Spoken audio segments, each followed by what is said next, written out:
Welcome to the New Shooter 101 Instructors Clinic. Thanks for watching. The purpose of this forum is to provide firearm instructors a place to exchange ideas for training beginners in defensive handgun skills. Today's topic is using dry fire practice as a precursor to live fire practice. We'll cover one example of how to use this to maximize the range experience. Failure fire, mag change.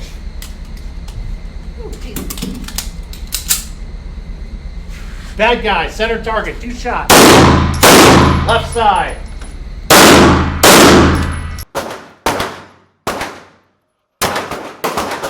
I'm Jeff Bickford. Today I'm joined with Wu Chen, Doreen Sarles, and Gary Larkin. We're all instructors with ADTA. That's the Armed Defense Training Association, a nonprofit located near Seattle, Washington, now in our 11th year of operation. You can learn more about us at the end of this video. What you just saw is a clip from a video that we're going to discuss. As we go through it, all of us will give some commentary on the skills we saw and what the trainees will learn. Okay, so what we're about to see is a video that starts out with the practice in a dry fire setting, and then we'll transition to the live fire setting after that. In the dry fire, we'll start using actual firearm with dummy training rounds. Gary, do you have anything you'd like to add? Yeah, I was just gonna say that the going from dry fire to live fire and practicing what you're doing, especially in the more complicated drills like malfunctions, low light, unorthodox shooting positions, it's all very important to go through this in a slow and controlled fashion with a training firearm before doing it for real. Okay. Doreen, since you're the star of the video, is there anything you want to add to set up? Well, I would say that I do like being able to dry fire with my own firearm that I plan to use live fire. Just practicing with a firearm that has the same weight and feel and size that I plan on using live fire. And doing the dry fire before, we usually do it a week or a couple weeks before the live fire event. Gives us time to kind of practice things that even at home and and work on skills and sometimes ask questions of our instructors in the meantime. So it's a nice format. Okay. Wu, any final thoughts before we start? Yeah, the dry fire practice. Also, you will notice as the video progresses that there are various types of targets as well. And this is a great opportunity to talk about how you respond to the situations presented by each of the targets. Okay, great. Let's roll it. Failure your fire on the first target. We're ducking behind cover. Yeah. Okay. Begin.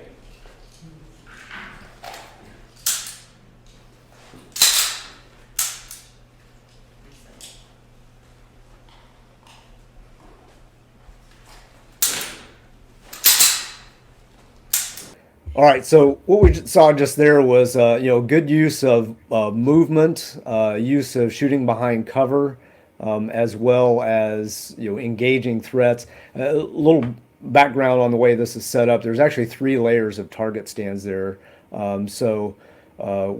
had just blank stands that were cover. There were some stands in the middle that were good guys, and then there were bad guys on the back row. And one of the bad guys you can't actually see in there. So keep in mind, as instructors, when you're setting these drills up, you clearly explain to your students what they're supposed to do in each of these settings, so they clearly understand, because there's a lot of stuff going on there. Doreen, you want to add anything and what you went through on there? Yeah, so this is kind of early on in my training. There's some things I would do differently now, looking back at this. This drill was a kind of clearing of a malfunctions. Supposedly, I take a turn, take a shot, the gun malfunctions, and I have to step back and behind cover and clear with a tap rack. I forget the tap part throughout this whole drill, unfortunately. That was supposed to be happening throughout the whole drill, but I forgot the tap portion of the whole thing. But we're supposed to get behind cover, tap rack, and then reshoot. And that was basically the gist of this drill anyways. Okay. Gary, do you have any points you made on? Yeah. I mean, one thing that Doreen does really well here is, and it's a good important thing to tell your students as you're instructing them is on your draw. Doreen does a great job of deliberately putting her support hand on her chest while she's drawing. Get that hand out of the way and get it up to where you're going to be pushing your firearm out. So that she does a great job of that. The other thing is to always make sure when you're doing dry fire practice to have all the ammunition removed from the room from a safety standpoint. Absolutely. All right, Woo. I think everybody said everything I wanted to say. Thank you. Okay. All right. Let's go ahead and roll the next bit. Number 1 in center row. Oh, center row. Okay, move as you see it. 2 shots, number 3. Okay, now 2 shots, number 2. Failure to fire, mag change. Ooh, geez. Bad guy, center target, 2 shots. Left side. Okay, grab, move to target number 3. Left hand. Okay, adjust, target number 1. Okay, right hand, target number 3. Bad guy coming at you, center, left side. Excellent. All right, go ahead, unload, show clear. Okay, so that was a great example of where we went from doing the exercise dry fire, in a controlled setting to jumping straight into the live fire, practicing many of the same concepts there. In this case, it was a one-on-one exercise. Doreen, I'll go ahead and let you lead on with any comments that you think are relevant. Okay, so this was my first experience doing this type of open bay obstacle course with this much movement with Jeremy. So completely new experience for me. What you didn't see in the video was that we ran through this, Jeremy and I ran through this without any firing before. So I was able to ask some questions. There was a portion there where I had to travel backwards, and it gave me a chance to ask him how he wanted me to do that. Did I want to walk towards the backwards station, or did I want to completely turn around? So we got that, decided on how that was to happen. There's a spot there where he had us shoot left-handed. Not everyone knows how to shoot left-handed, and there's a potential for some cross thumbs and potential for a nice slide bite there. So luckily, I did know how to do that, and nothing happened. But there were a little safety concern if there was a new shooter there. Also, what were we thinking about here? Oh, the failure to fire. So Jeremy calls a failure to fire reload. That just happened to be, he had a planned failure to fire call out, and it just happened to happen as my gun ran dry. So that it was a coincidental, hey, I had to do an emergency reload just as he said, failure to fire reload. So just so you know that, it was a total coincidence. Yeah. All right, Gary, your thoughts. Yeah, no, this is a good. Doreen did a good job. Utilizing cover.